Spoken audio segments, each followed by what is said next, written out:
महाविकास आघाडीमध्ये 15 ते 20 जागांवर तिढा कायम असल्यानं शरद पवारांच्या राष्ट्रवादीचे नेते आणि उद्धव ठाकरेंमध्ये बैठक झाली आहे। या बैठकीमध्ये भाजपला घेरण्यासाठी काय रणनीती आखची यावर चर्चा झाली। तर पुढील 8 ते 10 दिवसात जागा वाटपाबाबत अंतिम निर्णय होणार असल्याची माहिती जितेंद्र आव्हाडांनी दिली आहे।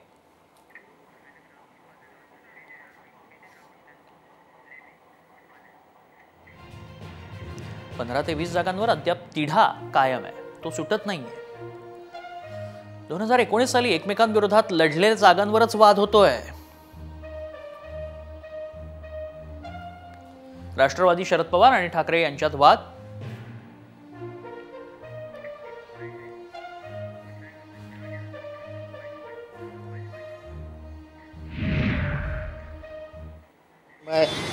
आणि नितीश कुमारांचं सरकार आहे आणि तिथे दलितांची घरे जाळली जातात, ह्याच्याबद्दल प्रचंड संताप व्यक्त केला जातोय। जर त्यांना वन नेशन वन इलेक्शन आणायचं असेल तर त्यांना संविधानात बदल करावा लागेल। याचा अर्थ परत संविधान आलं, संविधानामधला बदल आम्ही स्वीकारणार नाही। आम्हाला माहिती आहे MBA एकत्र येणार, MBA एकत्र लढवणार, त्याच्याबद्दल तुमच्या मनात काही शंका ठेवू नका।